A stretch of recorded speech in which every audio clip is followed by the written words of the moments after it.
Hey everyone, welcome to another LEGO Fan video. I'm your host LEGO Fan, and I do fun LEGO videos at about 10 steps video, as well as cool Ben 10 videos. If you guys are new, please like, subscribe, ring the bell, do all that YouTube algorithm stuff. With that out of the way, let's get started. So we're currently knee-deep into Ben 10 characters. We are covering Season 2, which is the Ultimate Kevin, Ultimate Aggregor arc. And believe it or not, there are actually a lot more characters than I thought. So we are going to be covering them, and today so the way this runs is like a quiz show. You got 10 seconds to guess which one of the characters said the line that I'm going to play. Then I'll rattle off some facts about them. Sort of like if you were ever to get into a fight with them, you would know how to beat them as well as what you're actually facing. So I already got the first character set up, so let's see who it's going to be. And so I play the first line. Here. And you should have never returned. Isn't that a scary line?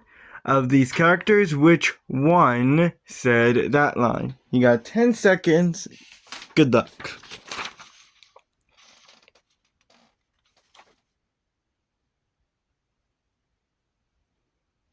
I moved a few things around so that way you can actually see every single one. I know I wasn't doing it in the previous parts, but this is the character of Adwaita. That's actually how you pronounce it. So he's actually considered a mutated Genocilian Arius, who only appeared in the episode where the magic happens, being the main villain of the episode, having the disguised map of Infinity piece around his neck, which is the Alpha Rune. And he rules over Ledger Domain and enslaved all in it and killed anyone who actually decided to oppose him. By the end of the episode, the Alpha Rune was taken from him and he was weakened. Though we did see him fall from the cliff, he actually did survive that fall, so I am just saying weakened. So, he clearly is a big magic user. He can project himself anywhere in Ledger Domain, and these holograms can still have all his typical abilities as well. And due to his control of Ledger Domain, he actually knows when someone will enter his place. He can also summon rock spiders or vines. That's typically what he would do. He can also fly and controls all of the Ledger Domain creatures that were seen in the episode. So he controls some forms of stone gollumns, the Scrutins, which are his eyes and ears, as well as his little pet guardian, Pallorfang. He also possessed the Alpha Rune, which gave him control over almost all magic, as well as being able to form a shield around him. He's also very durable and can fire mana blasts from his eyes. He's also pretty strong and is a decent fighter if he actually needs to fight, though typically he won't, and can encase people in mana. However, he tends to be a gloater and can be harmed by electricity pretty easily, as well as being easily distracted. He can be harmed as well, but it's pretty difficult to do so, and without the Alpha Rune, he's weakened. Next character up has their first line of...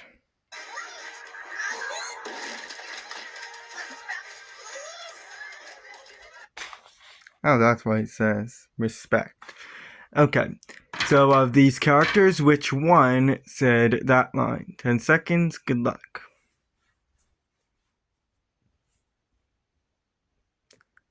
If you guys know anything about me when I cover Ben 10 stuff, you'll know that this alien is my all-time favorite Ben 10 alien. In the original series, it's Ripjaws, who is another character we'll get to in due time. And in Omniverse, well, I guess you'll find that out when we get there. But my all-time favorite is this one, who is Goop. He's a polymorph, first appearing in Deep at the beginning, trying to escape his adoring fans, but he accidentally failed. But he failed and had to be rescued by Gwen and Kevin by taking his disc and moving it into the car, which caused him to transport over there. And then at the end, he saved the planet from fully dissolving into space by putting his anti-gravity disc within it, and then essentially became the planet in one of his most impressive feats ever. And then his only other appearance was in Nor Ironbar's A Cage, breaking himself and went out of prison before changing back. So he has some flight ability and is pretty slippery, and his anti-gravity disc can also be used as a razor and can summon him if the center button is pressed. He can also hide in water, despite the fact that it's pretty much made of goo, and has very enhanced agility as well as being nigh on indestructible, considering the fact that it's just a big pile of goo. He can also regenerate, and if blown up, he can recollect any parts that may have been scattered elsewhere, as well, and he can also enter small cracks and expand his size, which can act as a cushion. He's also pretty strong and can wrap around and tie up a person to the point where he can control their actual movements, and can extend his body in order to encase the person as attack or capture someone.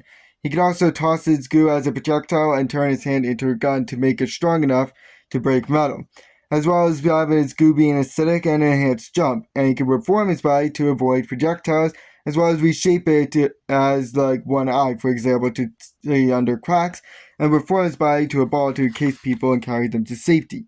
But if his anti-gravity projector is knocked away, destroyed, turned off, or anything happens to it, he becomes a puddle, unable to do much of anything, as well as the fact that if he falls and somebody just decides to just trample on him, he can't get up that easily. But the Omnitrix can be easily taken from him, however that weakness goes away in Omniverse. The next character up has their first line of this. Wake up, Ben Tennyson. Of these characters, which one said that line? 10 seconds, good luck.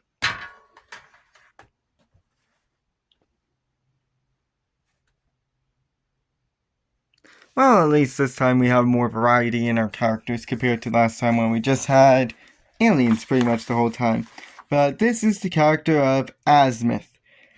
He's a goblin, first appearing in Map of Infinity, teleported to Earth to explain the ultimate Aggregor situation to the crew, and then after being ignored decided to teleport them to his planet in order to explain the Map of Infinity and where Aggregor is going and what he is planning, which is to get to the Forge of Creation and touch a baby celestial sapien so he can become a god. Down in perplexity, Adrian appeared as a hologram to the crew and berated them for failing before finally saying, "You know what, Ben? You're right. I shouldn't keep berating you," and decided to teleport them to the perplexed Adrian in order to stop Aggregor one final time. Then appeared in Forge of Creation, again berating Ben for failing, before he reluctantly agreed to let them go with Paradox and was left alone in his lab.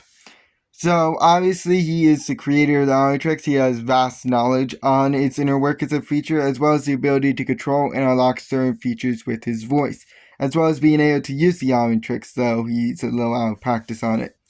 He's also incredibly smart, has a super jump, is durable, has knowledge on mana and can actually sense it across the galaxy, as well as being able to project himself as a hologram onto the Omnitrix. And he has typical powers of a goblin, like fitting in small spaces due to his small stature, being able to breathe underwater for a brief time, as well as being able to swim.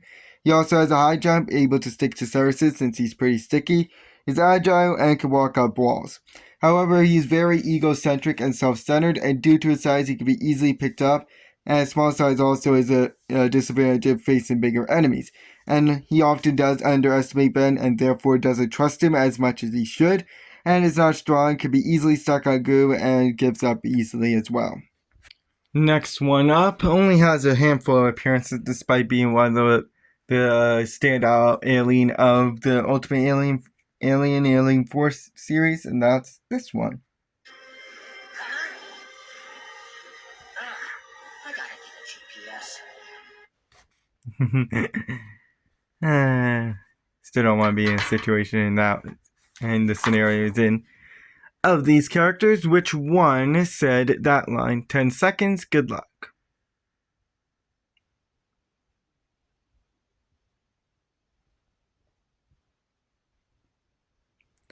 So that is the character of Jetray. He is an AmpFibian, first appearing in Where the Magic Happens, where he attempted to take on the stone golems while flying, but didn't know that flying was very hard there, according to Charmcaster, because the sky and the earth are in parallel. So he had to be pulled back by Gwen, where he switched to Cannonbolt, a more grounded alien. Then in Enemy My Enemy, he battled Kevin in the Rust Bucket 3, but did very little damage till Gwen opened the cargo bay door and forced Ultimate Kevin out, and then changed back once the hangar bay doors were closed. So he can fly very fast as well as going supersonic, and later we'll learn that he also can go to hyperspace, which is really fast. He can also shoot lasers out of his eyes and tail, which can break through cement and metal, and he can also charge this attack up to make it a little bit more powerful. He also has the ability to swim and breathe underwater, as well as being able to lift humongous swords, so he's pretty strong. He also can't be hurt by fire or laser blasts, and he can breathe in space. However, his attacks won't work on energy absorbers. He's also weak to magic. He can't fly in Ledger Domain. His lasers can be deflected back by mirrors. He can be harmed by his own attacks. He can be caught in Spider Monkey's weapons, and he also is one of those aliens that can have inconvenient timeouts, as he could be mid-flight when he times out, which is not good. The next one up is one of those villains that will have more significance in a later episode, but for now, let's just see what he has in store.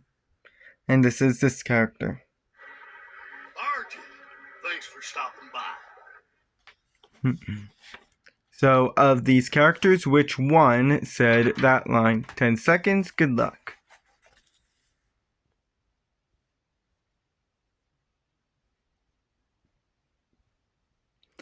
I was debating whether or not to actually include this character because he only had like a brief 10-second cameo appearance before he never makes an appearance again. Still Omniverse at least, and that is this character. Vreedle.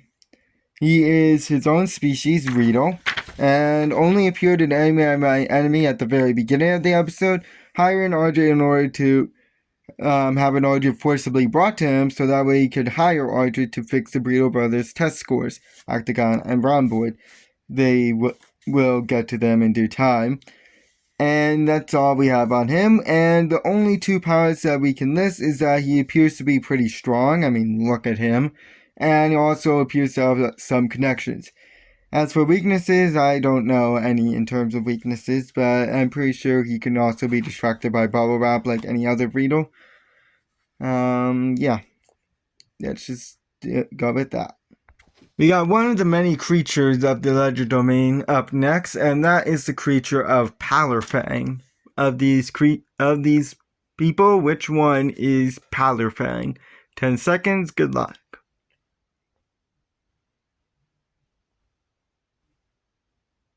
At least we're getting a lot of villains this time compared to last time. This is the creature of Pallorfang. He is his own species, only appearing in where the magic happens, being Adwaita's bodyguard outside the Citadel, where he attacked the crew when they were approaching the Citadel. However, after a nice fight, he got shoved off the cliff and fell to his demise. So he is very durable and has a very strong bite. I mean, look at that mouth. You could pretty much tell that he has a powerful bite. He also is somewhat fast. In fact, he pretty much charges all his opponents, and he has laser eyes, because why the hell not? But while they don't list weaknesses in the Ben 10 wiki, I'm gonna assume that just like a certain alien will get to in due time. In the next season, it seems that it often could be hard for him to actually stop charging, which led to his demise. Let's just keep the Ledger Domain creatures going with the next one up being the Scrutins. So of these characters left, which one is the Scrutin? 10 seconds, good luck.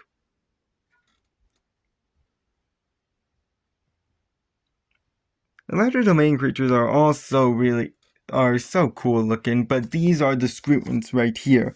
They are their own species.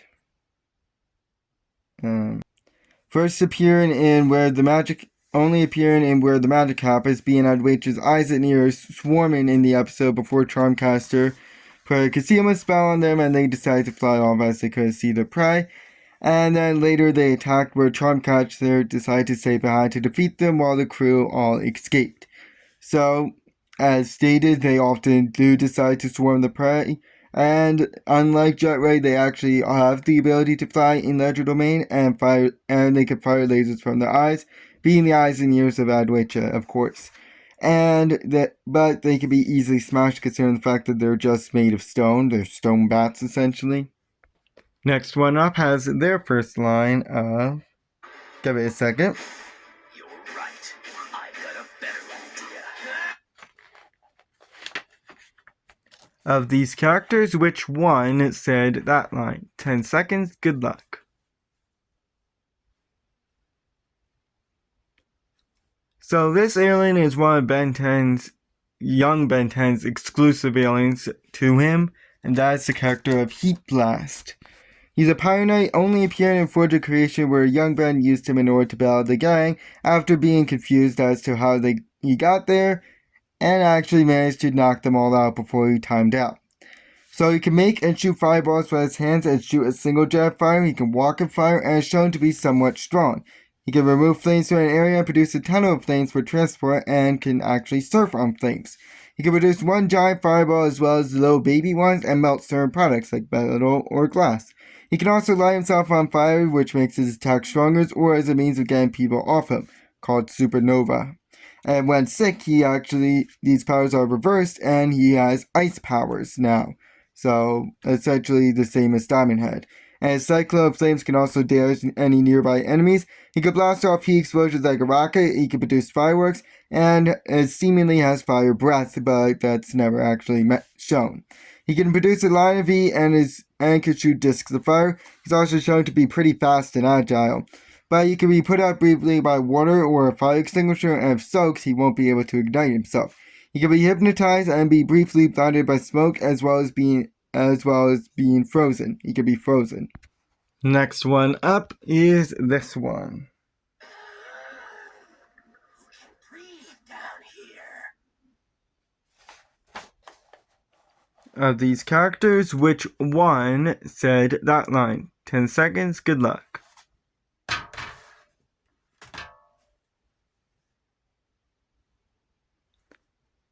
So this is the alien AmpFibian, who is an Ampere, only appearing in deep, used to reach the planet core, being the guards up as well, and then managed to reach it before changing back. So he can fly and is typically seen actually hovering, and can travel through and mess with any electronics. He's also pretty strong and durable and can go transparent if need be. And he's also pretty agile and fast and can absorb any electrical attacks and fire them right back. This could take different shapes as well, like light bands. He also can't be harmed by any electric-based attacks that could generate and shoot any electricity.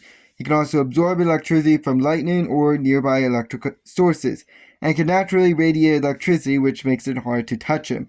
So he can't be harmed by his own attacks as well, and he can breathe underwater. However, he can't breathe in space. That has been shown, and if he channels electricity while in water, he can be electrocuted, though that is hit or miss. And he can be contained in a special cell or with mana. Next one up has their first line of this. Hey kids, Oliver Thompson. So, which one is Oliver Thompson? 10 seconds, good luck.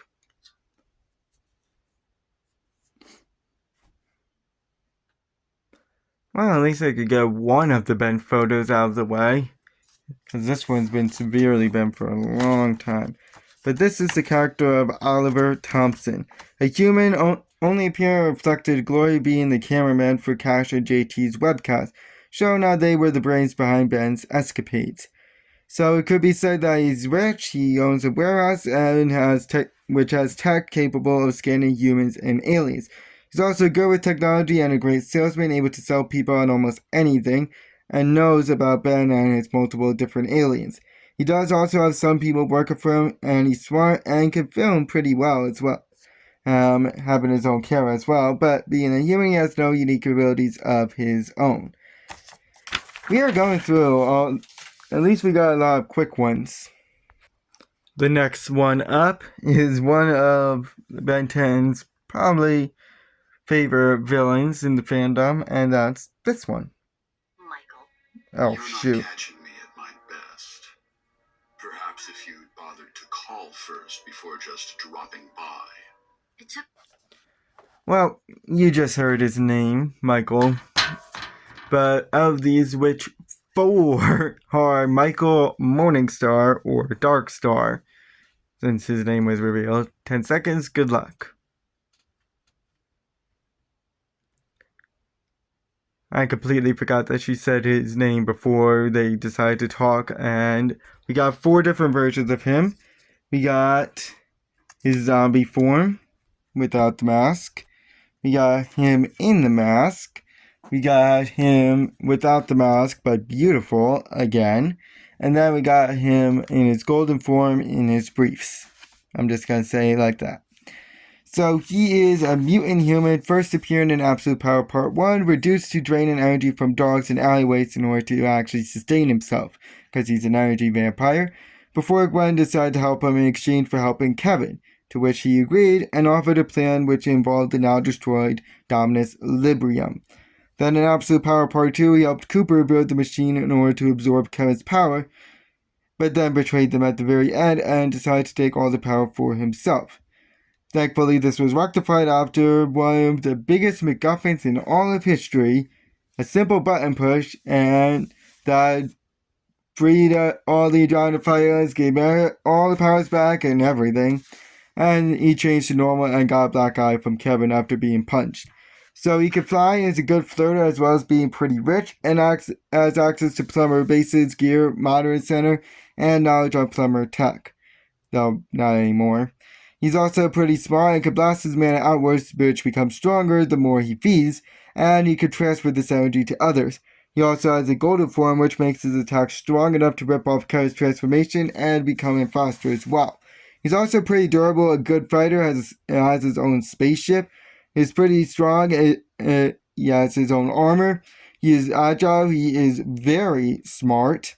He also feeds by draining energy from people and or animals, and has knowledge on alien artifacts, and owns a secret base, which is a castle on the warfront. This is complete with high-tech gear, a holding cell, all the works.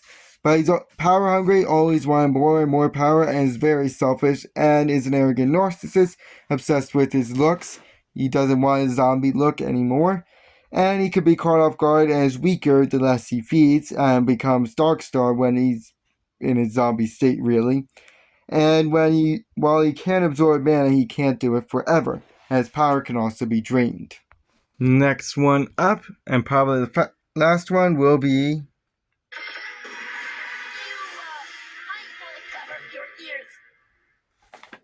Of these characters, which one said that? 10 seconds, good luck.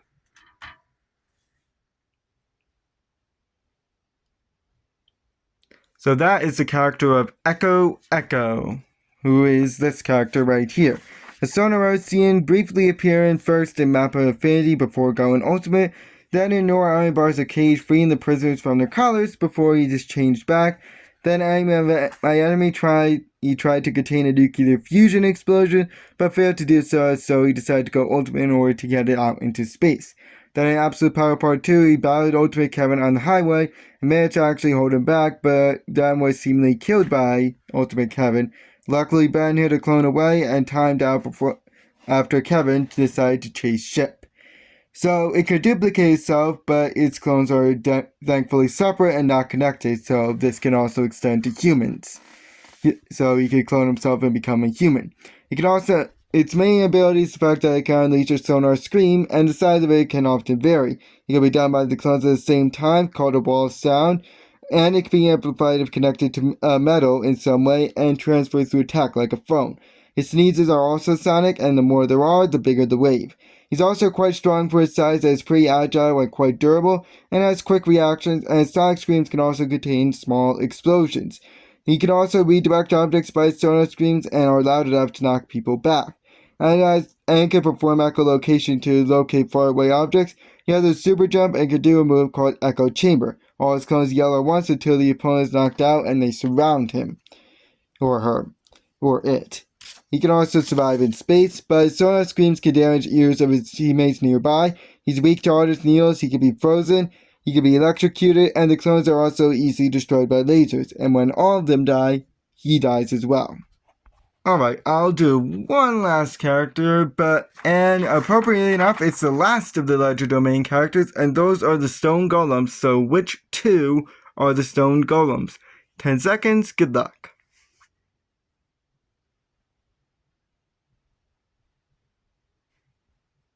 So there's like a tamed, untamed version of them. This is the tamed version, the ones that are freed and used by Charmcaster. And then there's the ones that are wild in Ledger Domain. So they first appeared in Where the Magic Happens, appearing under Adwaita's control, and attacked them at a ruined building, but all of them got knocked out or destroyed. And then later appeared as a last-ditch attempt by Adwaita in order to destroy the gang, but they fell after the bridge collapsed. And then in Absolute Power Part 1, Gwen summoned them in order to save her and battle Kevin. But they were all drained of their power and fell apart. So they could breathe underwater and could resist and deflect mana, as well as be very strong and durable, and usually are not alone. They usually appear as an army. Well, maybe not an army, but at least there will be multiple of them. And they can regenerate if any part of their body is knocked out, but that is hit or miss usually. Sometimes they do, sometimes they don't. But they can't stand acid-based attacks. Their energy can be drained, and they are also not very intelligent, but they do understand English at least, and don't like insults. And with enough force, pieces of them could fly off, which will stun them briefly, and can be smashed with enough force. Thank you guys for watching. We'll continue in the next part. So long.